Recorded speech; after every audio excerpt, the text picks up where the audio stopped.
Alrighty everyone, welcome back to this next little video where we are going to be taking a little look at the HUANANZHI X58 Deluxe. Now, this is going to be a look kind of as what it's like owning this motherboard for the past 6 months.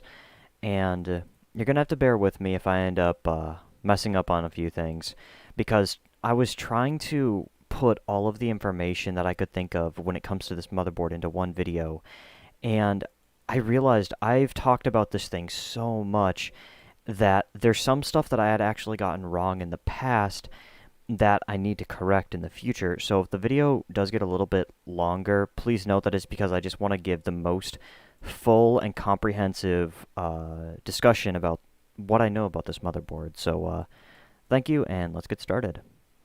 Alrighty guys, so the HUANANZHI X58 Deluxe, as we probably all know, is a Chinese-built motherboard, or a motherboard that was built in China, that was built essentially to recycle the chipsets from old X58 servers into a daily usable, like a desktop motherboard. As they call it, the replacement boards for desktop use, which I find to be very, very interesting, honestly, especially because they're able to take old server stuff and convert it into, well, stuff that is genuinely quite good and stuff that is worthy of a gaming moniker. So, let's talk about some pros of the HUANANZHI X58 Deluxe. Pros: triple channel memory. The first Chinese motherboard to actually have, or the first Chinese X58 motherboard to have full-fledged triple channel memory. And I am very, very happy about that. Some other pros. Really good Realtek gigabit Ethernet. Now, the gigabit Ethernet I kind of took for granted when I first got this board, but ever since I've used some of the other X58 motherboards, now not the Chinese ones, but actual full-fledged built X58 motherboards, I have run into the problem of absolutely terrible internet, primarily on the Gigabyte G1 Killer Gorilla.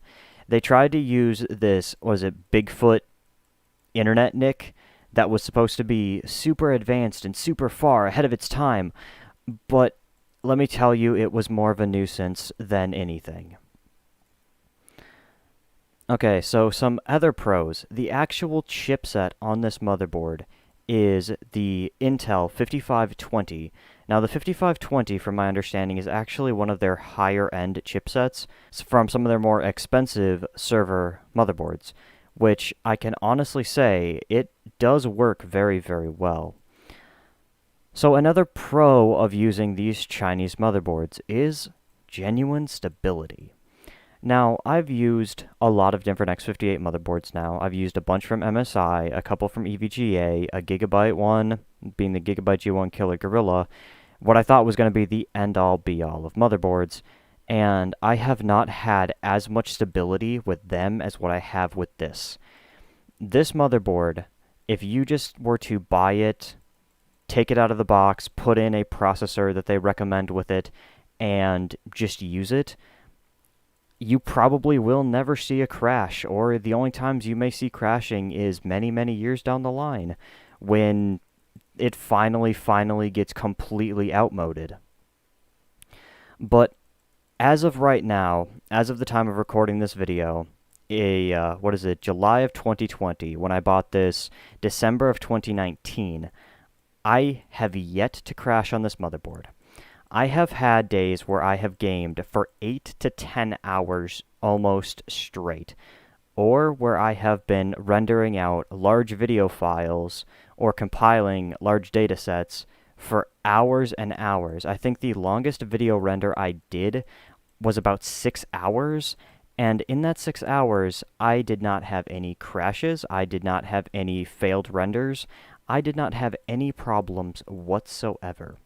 And I can honestly say that I had no such luck with any of my other X58 motherboards. Oh, also, another pro. Now, this is one thing that I'm going to kind of say is a backwards compliment, or a backhanded compliment. It has built-in audio. Now, the built-in audio is not very good, but if you're somebody who is like, hey, I just want a game on this thing. I don't care about the audio. I don't care what it sounds like. I just want it to give me sound. Oh, it'll do that for you. No problem. It's just not the greatest. It is built off of a server workstation that somehow had audio, or a server workstation that had built-in audio at some point. So the audio chip is nothing special by any means. But, as I say that, it does have built-in audio. Okay, so now we need to get into some of the downsides of this, some of which I know are going to be a little bit hard to swallow for some people, but it's better that they're put out there and just kind of given to the public.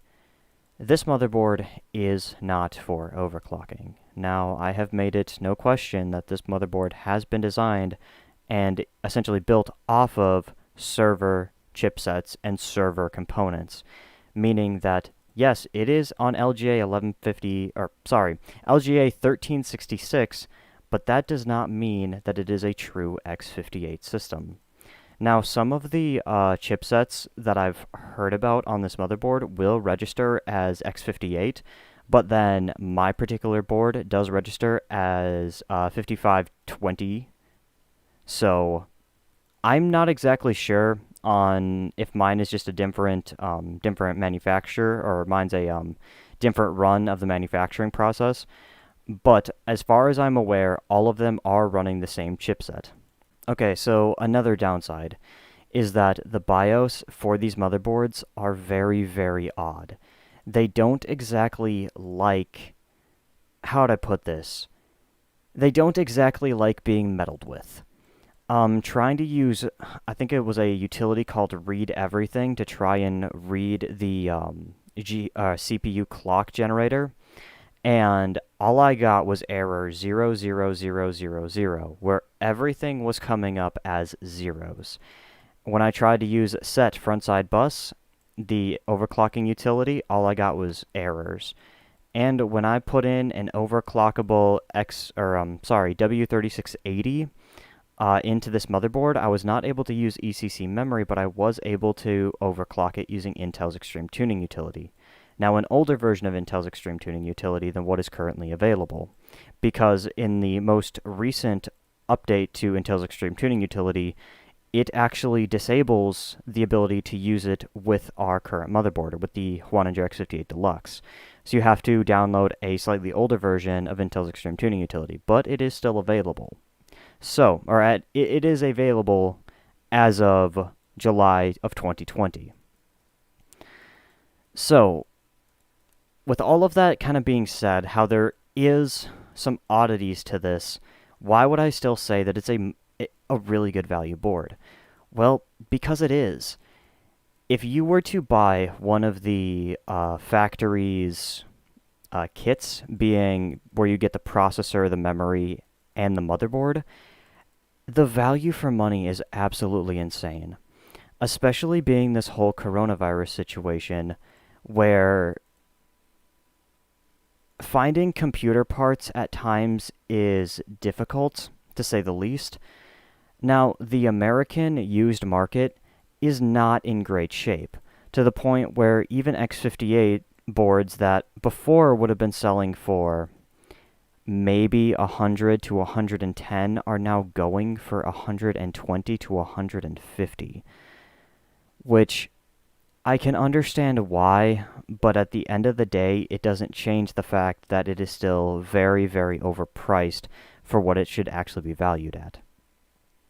Now, when I say the price of those motherboards, I'm talking about just like the base motherboards. I'm not talking about the motherboard with processor, RAM, and everything. Typically, those go for even more money. Now, one of the packages that I have really been looking at, that I've really kind of taken a liking to, has been the X5680, 24 gigabytes of RAM, and the motherboard. Now, that whole kit together will run you at least, for me, it would run me 150 USD. But that is 150 USD for 6 cores, 12 threads that clock at 3.5 gigahertz out of the box with 24 gigs of RAM, that run in triple channel. And in my opinion, that is a very, very good option. Primarily because, like I said, the value for money proposition is just way better. Now, to buy an X5680 by itself, stateside, will cost you about $50. To buy a motherboard stateside will probably cost you about 110, like I said, 110 to like 150. And to buy 24 gigabytes of RAM stateside, standard DDR3 memory, standard desktop DDR3 memory, will probably run you around $40 to like $80, depending on if the components are kind of like being more readily available. Okay, guys, so taking a look at just like everything in retrospective, yes, the HUANANZHI X58 Deluxe is an amazing motherboard, especially for the price. The price of only $150 for a CPU RAM motherboard combo. And you can also go cheaper. If you decided to, you could pick up the X5675 and 12 gigs of RAM. I think that was for 110. Or if you decided to go a little bit more, I believe for 160, you could pick up the X5690 with 12 gigabytes of RAM. Now, that's a smaller RAM amount, but that is such a good processor. The X5690 stateside here in America costs well above $100. We're typically talking $110 to $120 on a normal day, because those processors can be used to upgrade the Mac Pro 2011, or the Mac Pro 2009 to 2011. And because Mac users like spending money, they have driven up the prices of the X5690s insanely high, to where if you actually want to just buy one for gaming, this is one of the best ways to get it, to where I'm actually heavily considering picking up this package simply to buy the processor. And hey, I'm getting a essentially motherboard and RAM for an extra $60. Now for me, that is more than worth it. But that's something you're going to have to ask yourself. And one more thing that I'd kind of like to talk about, the longevity of the board. Now, I cannot attest to the longevity of the board when it comes to overclocking. Now, my overclocking experience, I was only able to get the CPU up to 3.9 gigahertz, the X5680 up to 3.9 gigahertz, or sorry, 4 gigahertz because it was 3.99. But it got way too hot. I was not comfortable with it, and I just did not feel like it was going to be the right... It just wasn't going to be right, in my opinion, or it just didn't feel right to me. So that's why I decided to essentially drop the overclocked CPU, use my 48 gigabytes of DDR3 ECC memory, and just have an amazing workstation. And for the money that I've spent on my PC, I think that it way outperforms anything else that I possibly could have purchased for the same money. And let me tell you guys, if you decided you wanted to get into the same kind of thing that I do, or you want to use the same platform that I do, it would definitely be cheaper to buy the actual kit instead of buying everything piecemeal the way that I have done. And like I said, you guys, I have never once had a problem with this motherboard crashing on me. I've never once had a problem with this processor crashing on me. Everything together has just given me a great gaming experience. But, like I said, that is for each and every one of you to decide. Now, if you're thinking about it, I would definitely say go for it. I can honestly say, using it as heavily as what I have and not having any issues with it, I believe that it is truly built well. But if you're somebody who just doesn't really trust the whole idea of using a Chinese-built motherboard, well, then maybe you should pass up on it.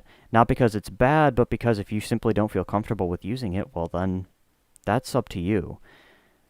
Now, I've been using these motherboards, or I've used this motherboard now for 6 months, and I can honestly say I do not regret a single minute of it.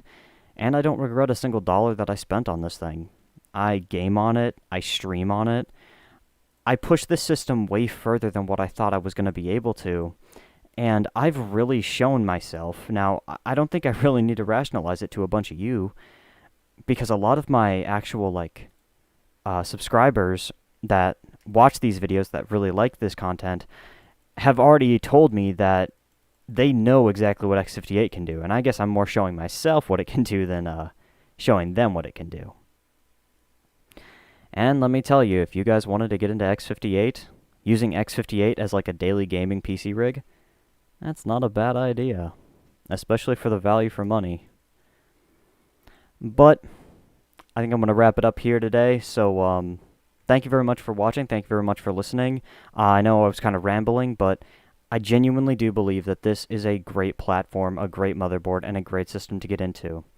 And I really do look forward to seeing the future of what the Chinese companies are going to be able to bring us with these remanufactured boards to really just give these older chipsets, give these older processors a good chance, to give them a good second life.